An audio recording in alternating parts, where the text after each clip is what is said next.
Good morning. Good morning. Welcome Using My Story community. So go ahead and take a second and introduce yourself.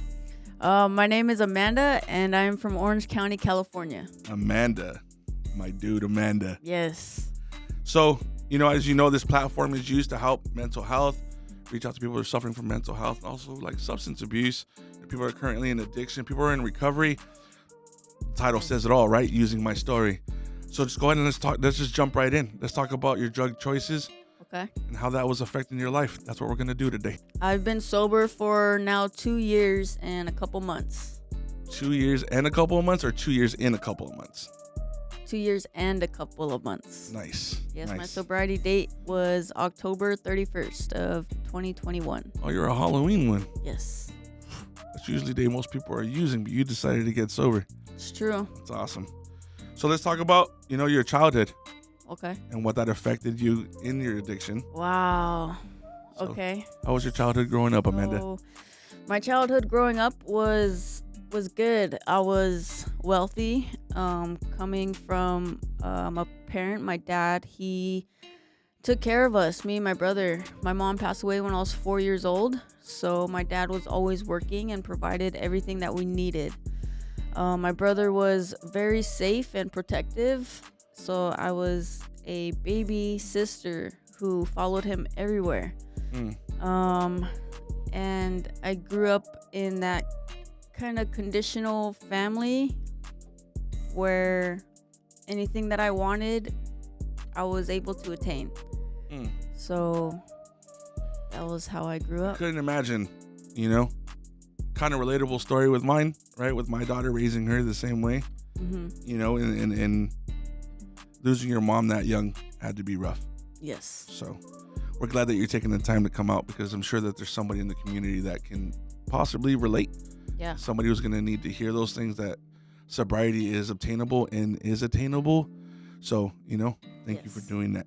Of course. So what if anything in your mental health did you deal with growing up outside of your addiction? We'll talk about that first, right? Mm-hmm. And then we'll go jump into, in your addiction, how did that affect your mental health? So it's a two-part question. Yes. So growing up, mental health, Yes.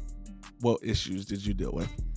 Okay, so growing up, I dealt with depression, considering my mom was not there. So I was a very depressed child, and I was quiet. I had speech impediment, so I couldn't say my R's or W's, and I wouldn't speak around people who I didn't know.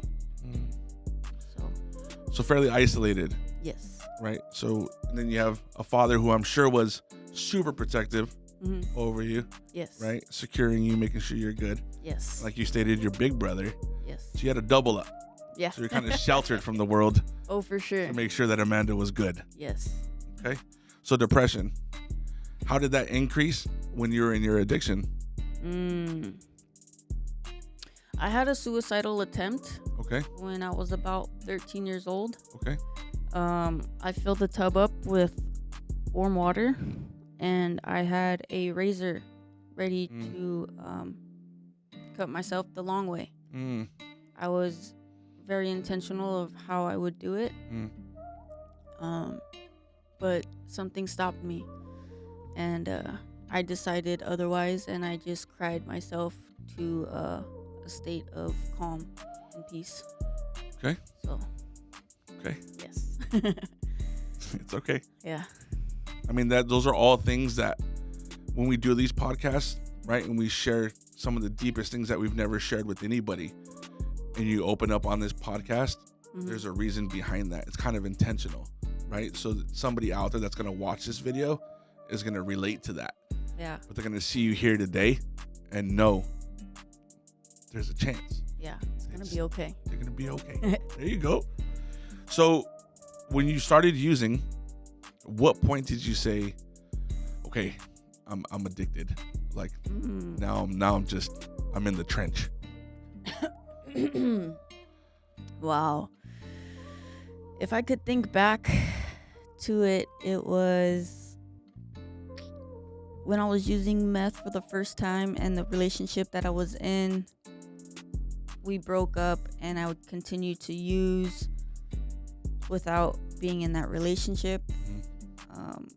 and still searching for that drug instead of the relationship. Mm. So you intertwine the two. Hmm. Wow. So was that like the majority was meth, or was the majority heroin at that time? At that time, it was methamphetamine. Okay. So I know that you were sharing that you shared that you've used heroin. Hmm. So have you ever overdosed? Yes, I overdosed 4 times off of fentanyl because heroin was not available. Wow.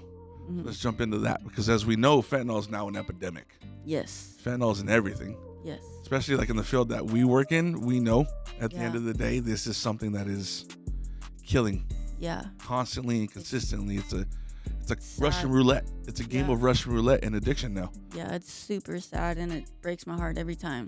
Yeah, because it's like they put it in everything, Yeah. right? From weed to just straight up fentanyl. Yes. People are just dying left and right. Some of it's not intentional. Some people Horrible. taking these pills and they're thinking, I'm fine. Yeah. Or even smoking weed for the first time and they're out, Wow. not even knowing it. So when you were overdosing, was it a family member, a friend, a significant other? Like, who was there at that time to bring you back? Another relationship, another significant other I was with.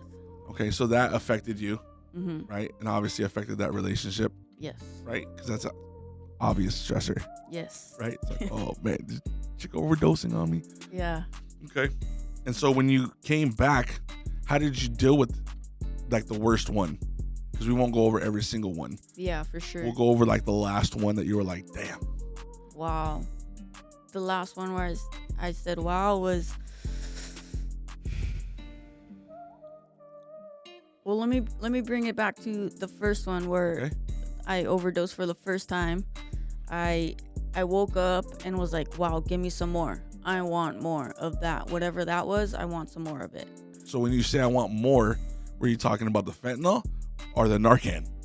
The fentanyl for sure. The fentanyl for sure. Well, the reason I ask is because I've given Narcan before, Hmm. right? I've done CPR, mouth to mouth, middle of the street, somebody overdosing. Mm. Now, people have told me and people have shared with me that they go and they chase that euphoria Mm. of the coming back. Wow. I've never. How scary is that? That's intense. So you're talking about an intentional overdose Yeah. to chase a euphoria. Wow. That's a whole nother level of That's addiction. another situation. So you're talking about fentanyl. Hmm. I know I'm gonna go out, Yeah. but I want that feeling of coming back. Jeez. Whoa. Wow. So let's go to the next question. Yes. So we're talking about overdoses. We talked about your addiction. We touched a little bit on family. Mhm. Let's share one of, if not the craziest story that you have Mm. while you're in your addiction.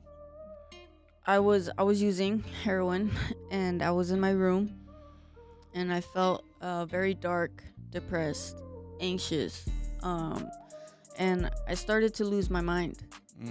I felt it. I was calling some friends from church and I was calling them and I was like, hey, like something's wrong. Like I don't feel right. I don't feel good at all. They're like, are you okay? What did you take?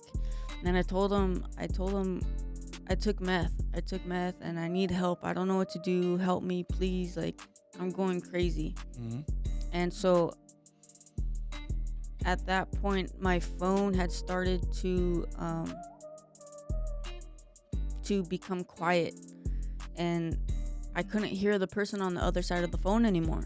Mm. So I hung up the phone and I called 911 on myself Mm. because I didn't want to lose my mental health any further than it had already gotten. So after that point, the firemen, they came and I was looking at these people and they had told me, you're very calm for somebody who's been on methamphetamine. How long were you up at that time? I was up maybe 3 or 4 days. Wow. So I was very calm and I felt like I wasn't seeing people anymore. Mm. And I started seeing more true. Like, You're in psychosis. yeah, I was scared. I was terrified. I didn't appreciate What that drug did to me. Yes. I've Yeah. been there. Yeah. Yeah. So we talked about that. You know, it was like one of the darkest moments in your addiction. Now, would you consider that your rock bottom? No. All right, well, even better. Let's jump into your rock bottom. Man. When you were like, when you sat down and you were like, this can't be it. I'm done. I'm overly exhausted. I'm not doing this anymore. When was that rock bottom? Wow. So I went to rehab. I got clean Okay. off of heroin and meth. Shout out to successful treatment. Yes. Let's go. Nice. And so I had gone to my outpatient house. And so I went out and I went back to my house and I found my safe spot. Not my safe spot, but my box of stuff. And so I went back and I was like, they were lying. Like, this is not real. They were playing me. So I went back and used it. I used it. I didn't feel anything. I went back to my house meeting at my sober living and I started feeling the drugs. I started nodding out. I was like, okay, like, this is real. Like, it's a real situation. Yeah. So I went back up to my room, crashed out, shoes still on my feet, woke up the next morning, started feeling the withdrawal symptoms again, and I said, no more. I'm never going through the withdrawal symptoms ever again. Yeah. That's it. That's final. Done deal. Yeah. I mean, withdrawals off of fentanyl and heroin are nothing nice. Yes. Right? Brutal. Talking about the bone aches, the headaches, throwing up, the sweats, It was horrible. anxiety. Yeah. That's crazy. Yeah. Some people go into psychosis in their withdrawal. Wow. Seen that. Yeah. That's wild too. It's true. That's wild. All right. So, again, I love the fact that you came out to talk to us today, to share with the community, just to hear your story. You know, and it's somebody out there is going to listen to you and they're going to be like, that's me too. Yeah. Or I've been there. You know, and you're able to come in here and speak openly and to share your story, because that's exactly what we want. Again, I said it in the beginning and I'll say it again. This is why this podcast is called Using My Story. And we bring in different people. Some people have mental health. Some people have addiction. Some people have both. Yeah. You know, and it's just, we're super appreciative that you came out and you shared your story today. Of course. So what we're going to do is right now, I just want you to talk to the community and just speak from the heart. Okay. Encourage them. Give them some hope. Yes. Feel free, Amanda. Go ahead, knock it out. Thank you. All right. First things first, it's going to be okay.